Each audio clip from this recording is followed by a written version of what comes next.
This program is provided by Universal Genesis. Welcome to the Deep Dive. Today, we are jumping into, well, one of the most consequential intellectual battles in history. It really is. A conflict that, and this is no exaggeration, ended up shaping the path of science and philosophy for centuries to come. We are heading back to the medieval Islamic world. It's a showdown between three absolute titans, Avicenna, Ghazali, and Averroes. And it's all a war over one single dangerous idea. The philosophy of Aristotle. Exactly. And, this is so important because this wasn't just some dusty theological debate. Not at all. It was a high-stakes political drama. Right. And the central tension, the thing that's really driving this whole story, is a question. How do you integrate the secular, cause and effect thinking of the ancient Greeks? Specifically Aristotle. Right, Aristotle. How do you bring that into an Islamic world that is completely unified and governed by religious revelation and law? It's a fundamental clash. And that's our mission for this deep dive, isn't it? To really understand the strategic choices these three thinkers made. Yes, because their philosophies weren't just abstract ideas. They were tactical moves designed for social and political survival. And it all hinged on one specific concept from Aristotle. The first cause, or the unmoved mover. That's the lightning rod. It is, because you have this purely logical concept, this starting point for the universe, and it has to be either reconciled with or, totally separated from the Islamic concept of Allah, which is personal, dynamic, revelatory. And that decision, that one choice, is what split the intellectual history of the Middle East and Europe. It's a massive fork in the road. Okay, so let's unpack this. Yeah. We had to start with the first player in our drama, Avicenna, also known as Ibn Sina. Right. Now, our sources paint him not as some, quiet theologian, but as a real-world practitioner. His interests were super practical medicine, logic, administration. Psychology even. So my question is, if he was so focused on these tangible fields, why on earth did he get involved in the super controversial, really dangerous world of Aristotle's metaphysics? Because he had no choice. He had to engage. You have to understand the political climate of the 10th and 11th centuries. Okay. Philosophy, especially this Greek reliance on logic and causality, was seen by the established religious scholars, the ulama, as dangerous foreign thought. Anti-religious. Deeply anti-religious, because it puts human reason on the same level as divine revelation. So for Avicenna, if he wanted to use Aristotle's logic to, say, develop a new medical technique, or streamline the administration of a royal court. Exactly. He was risking being branded a heretic, which meant persecution, his work being destroyed, everything. So he needed some kind of protection. He needed philosophical insurance, and what he did was just brilliant. It was this massive, calculated political maneuver to get a public license to use Aristotle's methods. And his shield for this was a concept he developed, the necessary existent. Jiva wujud, that's it. He took Aristotle's first cause, the idea that something must exist for everything else to exist, and he framed it as a purely logical deduction. Okay, so it's not a religious claim, it's a logical one. That was the genius of it. He called it an ontological requirement. It's what the sources call the minimum apparatus to close ontology. Just the bare bones logical point his entire system needed to stand up. And then this is the political masterstroke. Sure. He strategically identifies this purely logical thing with Islamic Allah. Yes, but this is so key. It's an identification, not a fusion. They are not the same thing in his system. What is the difference? Avicenna's necessary existent is cold. It's just logic. It has no personality, no will, no agency. It doesn't perform miracles or reveal scripture.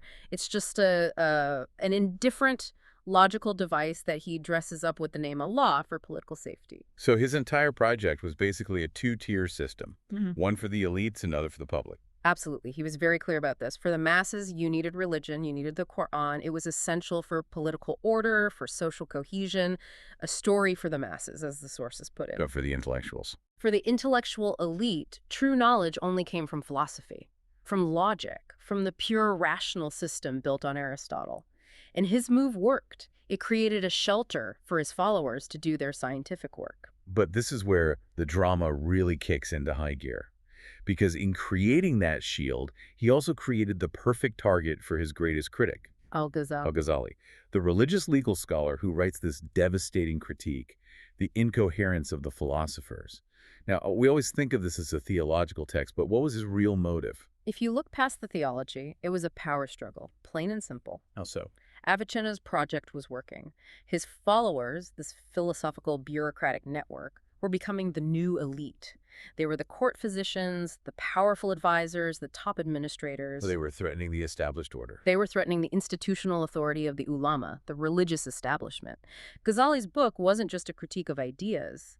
It was a bureaucratic war. A campaign to win back influence. That's the core of it. His goal was to politically exclude the Avicenna faction.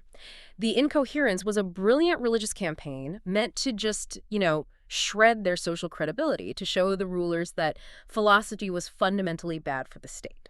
And Avicenna gave him the perfect opening, because his necessary existent really wasn't the God of Islam. Not even close. And Ghazali was smart enough to know that. He knew exactly where to apply pressure. He zeroed in on a few points. Yeah. But the most important one, politically, was his attack on the idea of causality, on necessity. Okay, let's get into that, because this is where the consequences become, well, tragic. Yeah. How did he attack causality? So, for Aristotle, the universe has to operate on fixed necessary laws. You put cotton near a fire, it must burn. That's a natural necessity. Right. Ghazali said no.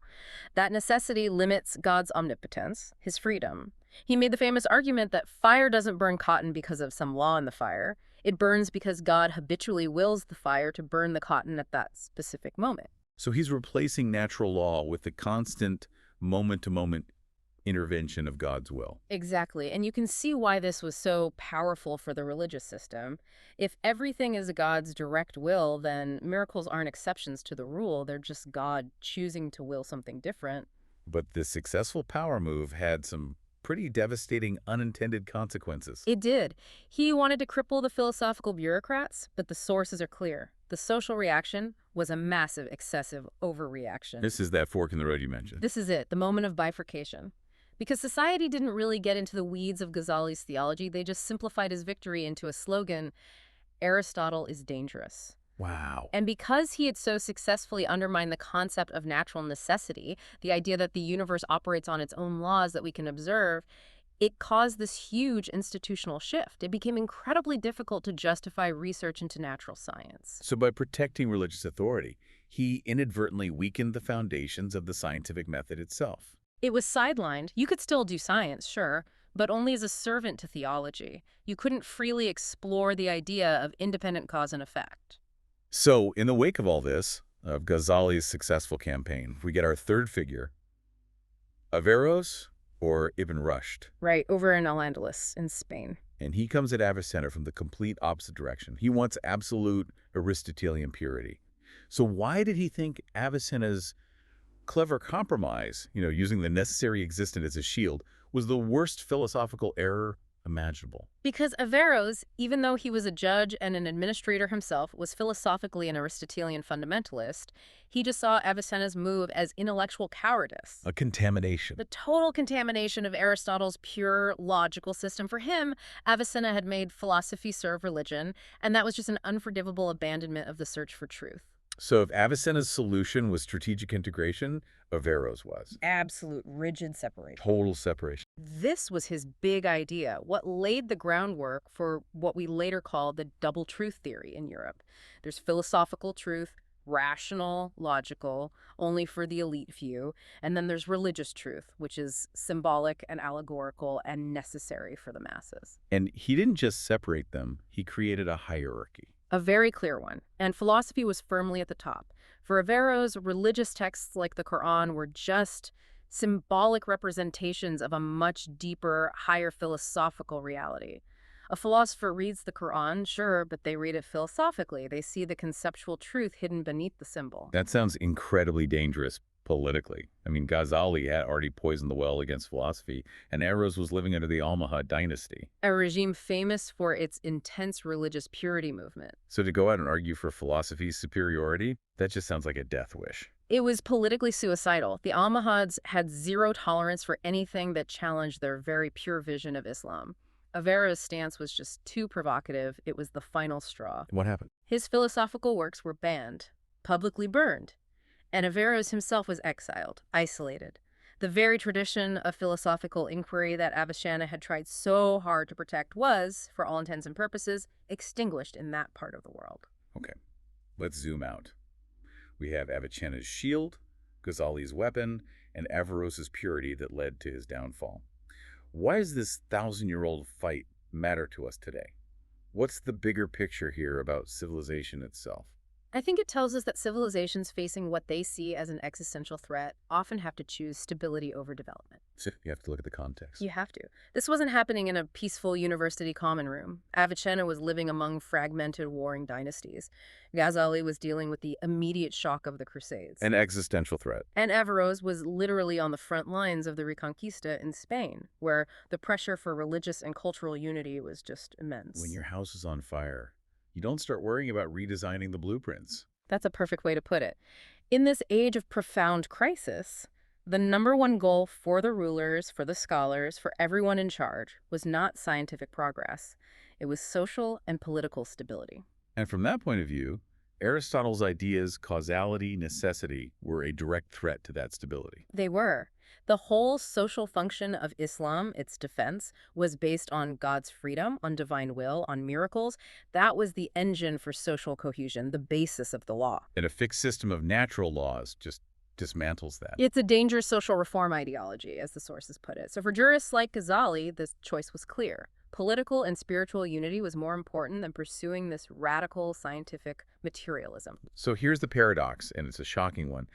The decision by the Islamic jurists to suppress this radical philosophy was, from their point of view, of ensuring the survival of their civilization, a rational and successful strategy. It worked. It protected the unity and continuity of their civilization.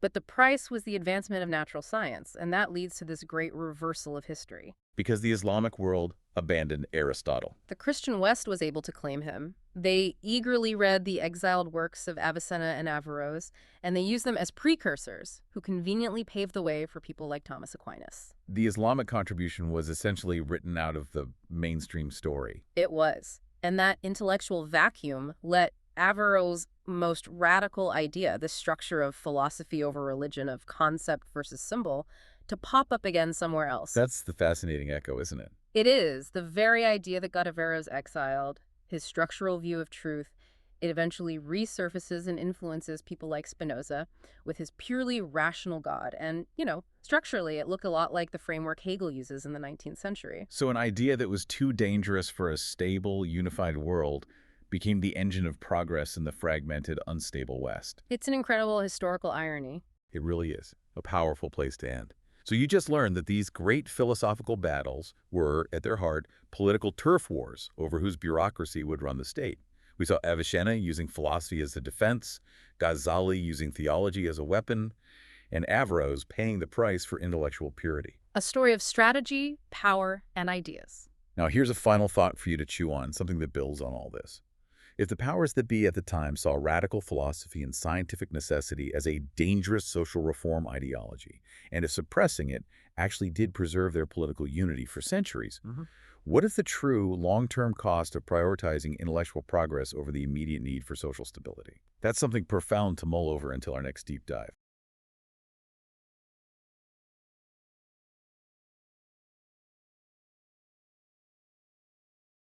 This program is provided by Universal Genesis.